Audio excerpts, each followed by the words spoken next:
Are we live yet?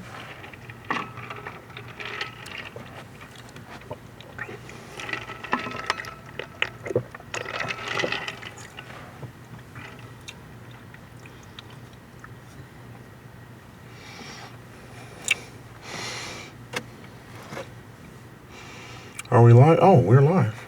Okay. Let's see.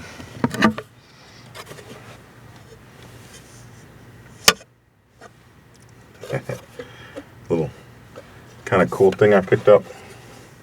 All right. Guess I gotta get a chalk pen, a chalk thing, so I can say, take one. Of course, when you're going live, you only get one.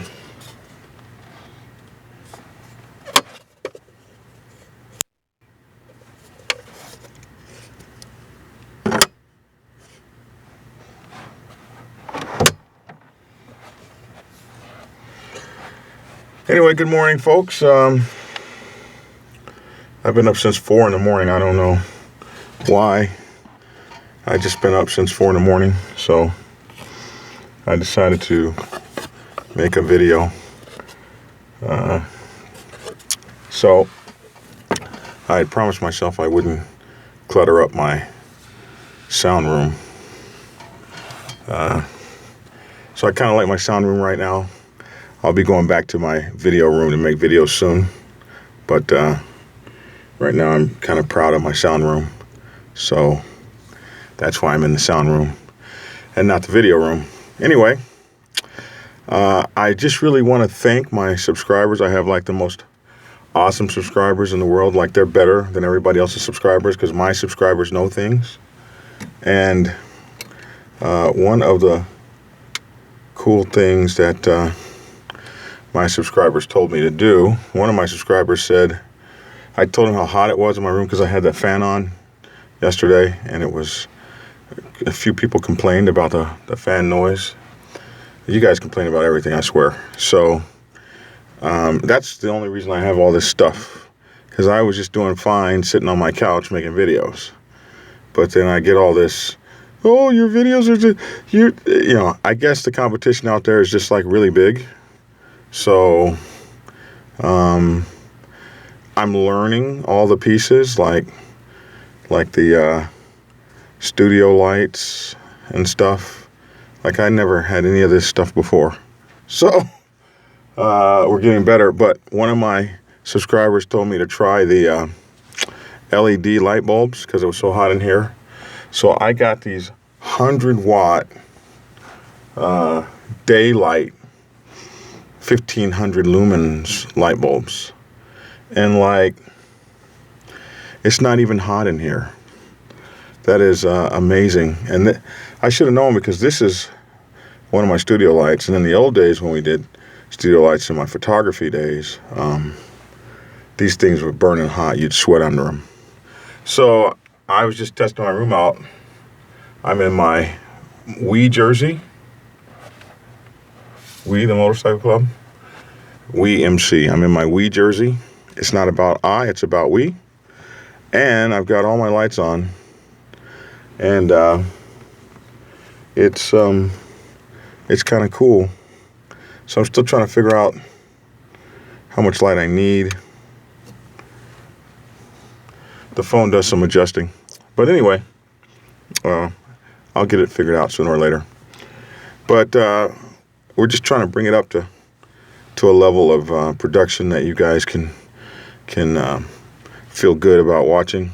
And so we have the green screen room and that whole little video studio set up. And then this again will be my studio for my podcasting and for my audiobooks. That's what I put this together for, so that we'd have the echoes and all that taken care of. So we're just moving up. I did that because I couldn't afford, like, the people that do your books, you know, the people that speak your books. Those people are expensive, man.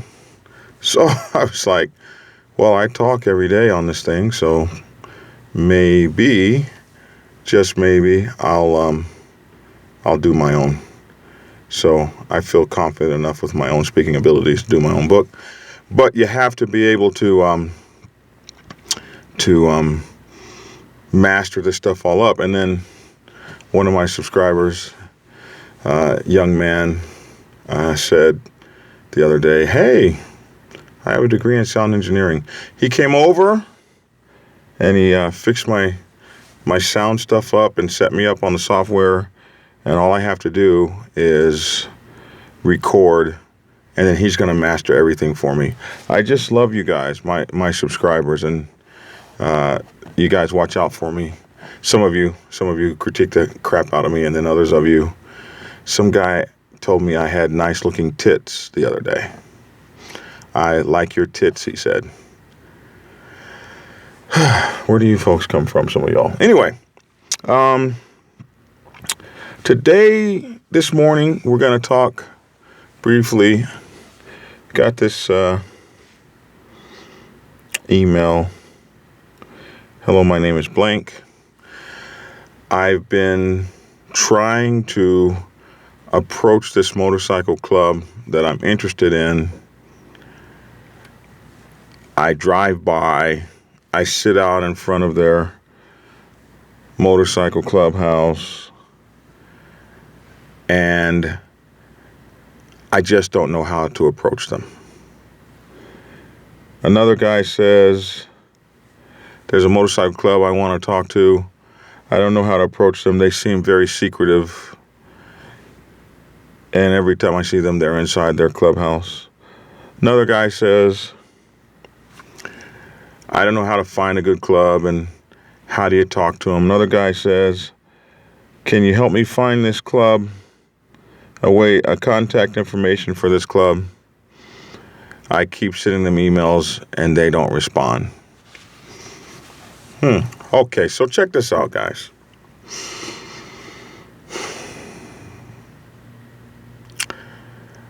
I once met a guy who told me that him and his father would sit outside of the Black Sabbath clubhouse for hours when he was a kid and just watch the motorcycles come and go. And the father wanted to be in the club, but he just never worked up the gumption or whatever to come and approach the club and ask for membership. His son later became a member some 25 years later, but would tell stories of just watching the bikes come and go, and would talk about how incredible that was, but they never actually came in. So I would say to you guys, I would say, folks, man the hell up. You're talking about joining a motorcycle club that you want to be your brothers for life. Come on now. Give me a break. Man up. These are just people. We put on our clothes like everybody else. We step into our pants one leg at a time, unless you're a fireman and then you have your boots and pants set up and you just jump into them. But most of us aren't firemen. So we put our pants on one leg at a time. We have feelings, we have emotions, we have family, we have people we love, we have people we care for. So you can approach us. You can approach a motorcycle club and tell them you're interested. You don't need some backdoor way in. You don't need somebody who knows somebody who can you get me some. That's not what you need. You can always go in the front door. That's why they have front doors. You can see the guys out riding and approach them. And it's very simple. I'm interested in your motorcycle club, and I would like to talk to someone about hanging around and perhaps finding out what it takes to become a prospect after I get to know you and you get to know me. It's simple. Now, it can be intimidating. And there are some ways to think about this. So, first of all, if it's a motorcycle club, you should try to know something about them. Most of the motorcycle clubs today, there's going to be something about them on social media. There's going to be something about them on Facebook or Wikipedia or news for. You can look at any motorcycle club, type news for such and such motorcycle club. And if there's any news about them, anything written about them, any Wikipedia, it'll come up. Also, you can find out about them by looking for their own websites. Even though some of the websites are raggedy, a lot of these clubs will have websites.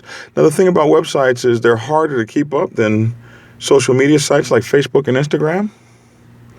So a lot of times the websites will be backdated. Like the Black Sabbath website is just grossly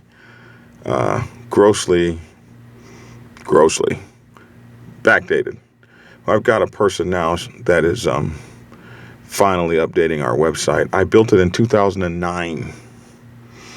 So it hasn't had a makeover since 2009, but all the information is still good. You can still look at the information on the Black Sabbath website and know how to contact people and get some idea of how many chapters we have, some idea, and the breadth of our organization. The website hasn't been really massaged in a year and a half or two, but you could get the basic contact information of how to get in touch with us from our website. But our social media sites, like our Facebook and Instagram sites, are just like completely up to date.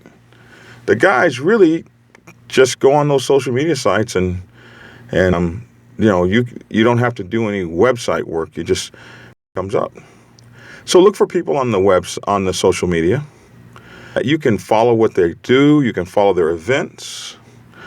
And if you're intimidated about going to the clubhouse, now I'll tell you something. We get people that contact us all the time via, like our website. Hey, I'm interested, blah, blah, blah. We don't always take those as seriously. But you can. Yeah, I guess what I'm saying is, if you've been sending emails and things like that to an organization and you don't get a response, they're probably not checking that, or they just don't trust you. They don't trust everything they get in a text message or an email from someone. Not a text message, but an email from somebody so you might have to take it a bit further. So a lot of these clubs will post, like if they have an open house or an annual or a gathering, or they're going to go do some charity somewhere. You find that on their social media site. So now you have an idea of where to go and see them. And once you get this idea of where to go to see them, now you can have an idea of how you can plan to be where they are at the same time that they're there. Does that make sense? Be where they are at the same time that they're there. How you can plan to have your paths cross. So then at that time, you just come up to them and you say, hey, I would like to find out who I would talk to about hanging around your motorcycle club. I'm interested in you. Now, try to know something about the club. Why do you want to hang out with the Black Sabbath? Well, I really like you guys' patches.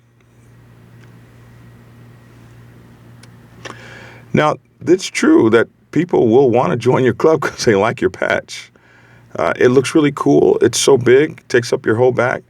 People actually do that. Listen, I'm not saying I won't take you, but I'm just probably not going to take you so seriously, and your prospecting time will be hell until I really get to know you. It's a little bit different when somebody comes up and Says, well, I know you guys started in 1974 in San Diego, California.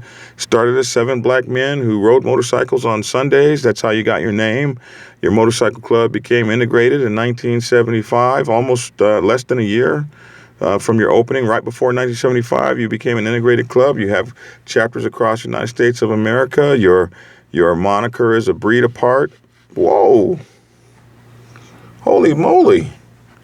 Well, You're really interested in us. Oh yes, sir. I've been following your this, that, and the other. I know all your chapters. I'm friends on all your social media pages. I've been, I really like what you guys stand for. God, family, job, then the motorcycle club. Yeah, you guys are right. From your 99 percenters, I really get it. Wow. Hey, Fred, come over here and talk to this guy. So it's not hard to research a motorcycle club. Now, not everything you're going to read might be true. Like, for instance, some clubs have a lot of negative press that's written about them by, media organizations. That's why I write a book. That's why I wrote a book called Public Relations Officers for Motorcycle Clubs, to kind of teach motorcycle clubs how to control all of this negative press that goes on. But at least have an idea of who the folks are. Have followed them, have looked at their YouTube postings. You can kind of see who they are. And man, I watched you guys' YouTube post on your ride to Sturgis. It was most amazing. I saw all the fun you guys had. Yeah, I really want to be a part of that. So that's kind of how you would approach an MC. Be yourself. Always be yourself. Don't try to be cool if you ain't cool. Don't try to be tough if you ain't tough. The bottom line is the MC is going to accept you for who you are, if they're going to accept you at all. So, be you. Be proud of your motorcycle. If what you have is a BMW, be proud of that. I know I only have a BMW and you guys have No. Yeah, I ride that Shadow 750 over there. Rain, sleet, or snow, it's my only bike. I ride it to work every day.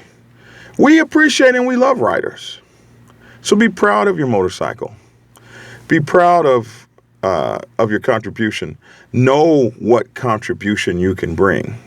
Somebody was to say, well, we might be interested in you. What do you think you could bring to our motorcycle club? Well, I'm a stand-up guy. I bring my loyalty. I bring my commitment. I bring my ability to be part of the team. And I bring my desire for a brotherhood that desires me. Very simple. Motorcycle clubs are complex social constructs. They will build you up and edify you, and they will crumble you and let you down. It's just an organization of people. None of us are perfect, and all of us have room for improvement. You needn't be overly excited. You needn't be terrified. You needn't be nervous. Just be you. Approach the MC. Introduce yourself. Now, a couple things. You see two members talking. You don't interrupt them. You just come up. You stand in a spot where they can see that you would like to talk to them. And one will take a second after he sees you, maybe finish his conversation, and then you step to him and you ask him, present yourself. Do it respectfully, and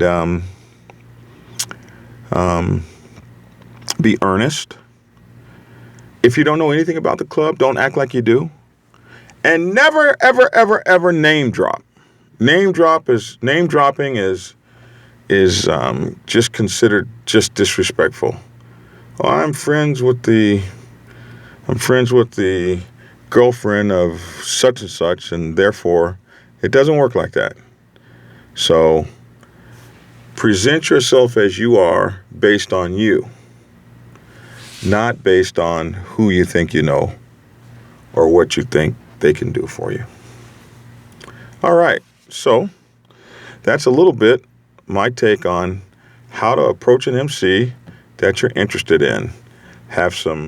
Done some research, find out possibly where their open house is if you're intimidated and not ready to go to their clubhouse, or go to the or rather, if you want to go to their clubhouse, look and see on their calendar or whatever what their open houses might be, or their events open to the public. Or maybe go to something that they're throwing, like a run, a polka run, or a charity run or something like that. Arrange to be there while they're there. Approach them, introduce yourself, and move forward. Alrighty then. Thank you guys for tuning in, and we will talk again soon. Any information you want to know, it'll be down in the credits. And make sure to subscribe. It's going to pop up over there. I never can remember where. I think over there. And love you guys much. Thank you for watching. Get skinny. And always remember, the Motorcycle Club is about we. The Motorcycle Club is about we, never about me. Get skinny.